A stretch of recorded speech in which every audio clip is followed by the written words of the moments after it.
good. My body looks good. So I feel like, you know, you're going to see a great Daniel Garcia that night. Yeah, and there was talk in the past with a lot of for Canelo. A lot of people disputed that decision. Some people think he won. He's notoriously been a tricky fighter.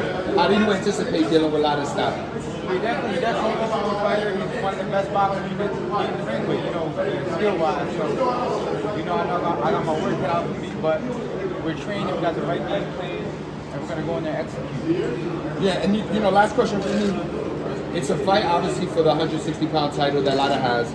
You know, there's a lot going on at 160 and 154. You know, if you stay at 160, you got guys like Janabek, Adames. You go to 154, you got Crawford, Fedor, Spence, whoever wins that fight. Murder Zaliev. You know, you got a lot going on between those two divisions. And I know you probably tell me, Danny, you focused on this fight, but I got to ask, if you had a preference going forward, what would you do next and who would you fight? You know, at the end of the day, it has to make sense. You know, whatever fight makes the most sense for me. And obviously it was money because at this point of my career, I'm only doing big things, you feel me? So whatever makes the most sense. So definitely any of those big names, I would love to fight. A rematch with Spence? You know, a Crawford fight that never happened? Like I said, I will always love, you know, I want to avenge one of my losses. So, you know, if it's not Thurman, then I would love to fight Spence too. Thank you, Danny, you made the one fight against Benavidez in 154. Why 160 now after just one fight at 54? You know, going into that Benavidez fight, you know, I was actually, before that fight, I think Lara came up in the conversation when I was speaking to my team. And I said, look, let me get this Benavidez fight to test the water at 154. And then I think he agreed, Lara agreed to fight me at 155. But, you know, 2 years went past and the fight was always agreed to. It just took time because I guess the Showtime thing, but the fight is agreed to at 157, right? It's a catchweight, but there's no rehydration clause. You mentioned something interesting. 2 years have passed. Yeah. Right, you're 2 years older, but he's older than you. He's 2 years older. He's over 40 years old. Do you think that maybe helps even the playing field out, you know, the size difference? Yeah, definitely. I know if I feel the pain, I'm 36. He definitely got to feel the pain at 41. Waking up all sore, but I feel good. You know, like I said before, I felt rejuvenated. I feel like, you know, I felt like I haven't lost a step, really. I'm in here sparring with these young guys, veterans, everyone. I was sparring with Devin Alexander. I was sparring with Antonio Tarver's son already. So big guys, and I'm feeling good. And my one last question, what would it mean to you to become a three division world champion? Oh, that'd mean the world to me. You know, that's a dream come true. It's always been a dream of mine to be a 3-division world champion. And it's right here, it's 3.5 weeks away. And we're doing everything we need to do to make sure that we come home with that victory. Danny, would you say that Lara is the most skillful fighter in the world? He's actually skilled. You know, every fighter is skillful in different ways. You know, Amir Khan was a hell of a talent. You know, Keith Thurman was a hell of a talent. Zab Judah was very skillful. You know, I would think Zab is probably the hardest style to beat, you know, for my style. But as far as southpaws, I feel like I do a great job with southpaws. You know, but he definitely is skillful, and I'm definitely the best fighter he's fought in a long time also. I never faced illegal. I was supposed to go to a tournament called the Cuban Olympiad. I remember like in 2007. But we went to Colorado Springs. We didn't have the right visa, so we couldn't go. But I never faced a Cuban boxer. Is that something that's always been on your list? I mean, it's not really on my list, but you know, I fight Philly fighters.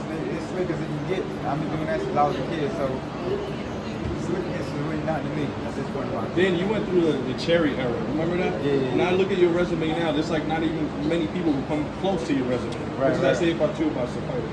You know, when you're doing something good, they always got something bad to say. You know what I'm saying? That's how it was at that point in my career, because I was the underdog, like fighting Amir Khan, and I was the underdog fighting Matisse, and I was beating everybody.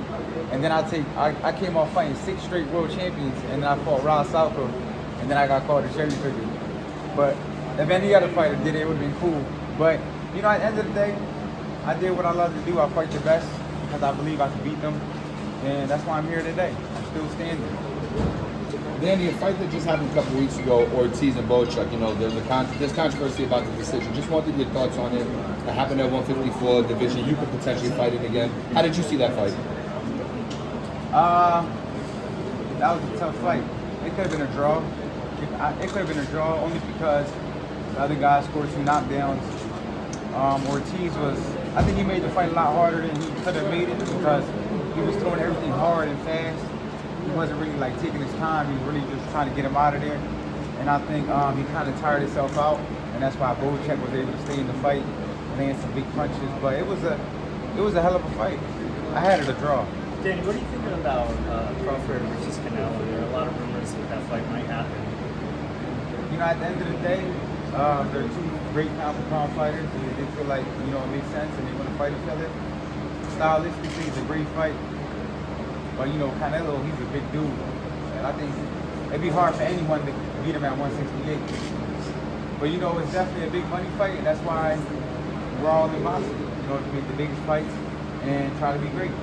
You know, since you've been gone, there have been a lot of exhibition fights. What do you think of stuff like Jake Paul versus Mike Tyson?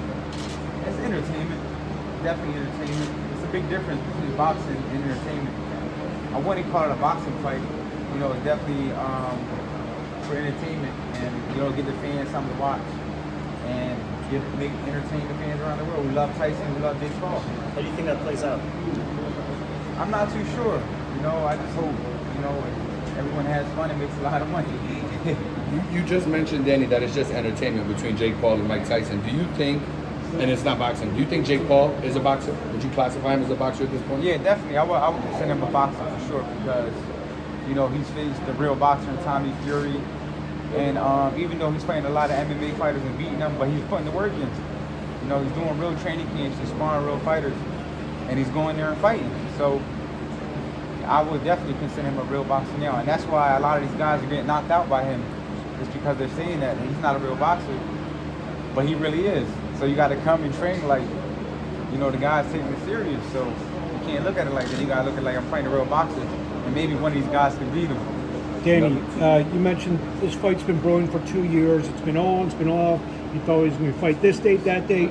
A, did you think that this fight may fall through the cracks? And B, for the past 2 years, have you been focused solely on Lara, or were there other guys, you know, in the last couple of years that you went down the road contractually with? To be honest, I really just forgot about it. I wouldn't even really think about fighting. I was just enjoying, you know, I had 2 more kids. I had my daughter Palace, she just turned 2. I just had a son 2 months ago. I wouldn't even really think about boxing. I mean, I started my boxing promotion. You were there that night in Philly, so I did 2 promotional cards.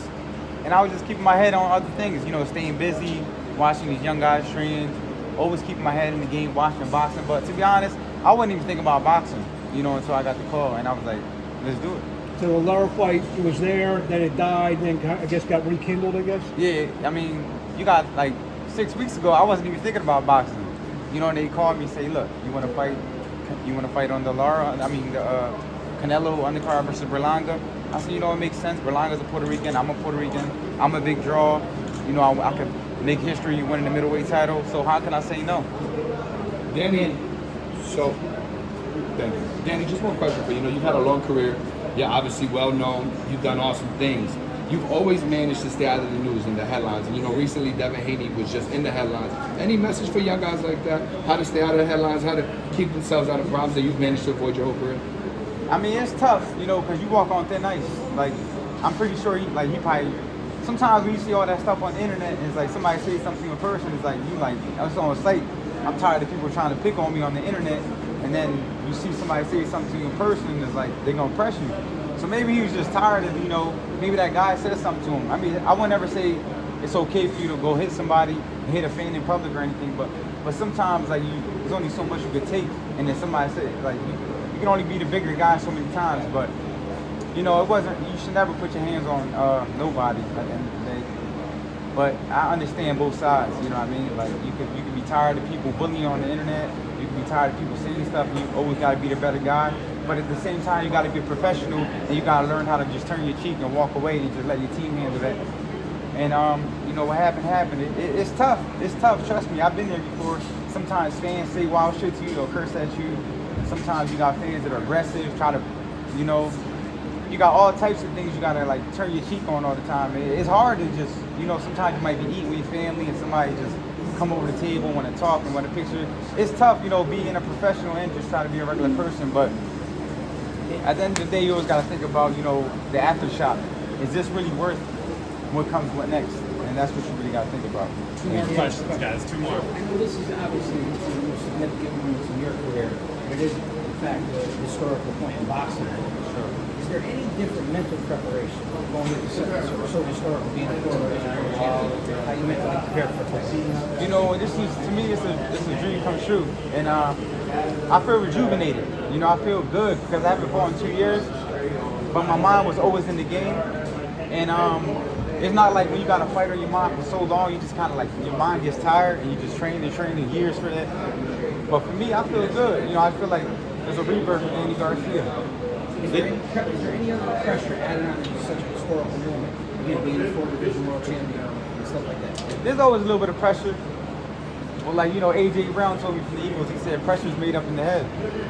So if you think it's pressure, it's pressure. They say You know, it's all in your mind. It's how you feel. They say a happy fighter is a dangerous fighter. You seem really happy right now. What's the change? Is it not much of a weight cut? Is it two kids? That's always good. I ate 2 times this today already. If I was fighting 147, I'd be here thirsty. But no, it's just, you know, I'm grateful. That's all it comes down to.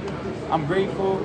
You know, I had a long career. I'm grateful still to be here, fighting at a big stage, getting the opportunity to be win another world championship and make some money. You know, at the end of the day, this is for my legacy, this is for my children, this is for my family, and this is what it's all about. This is what boxing is all about. It's winning championships and feeding your family. Even if that's what it's not for, then I don't know what you're fighting for.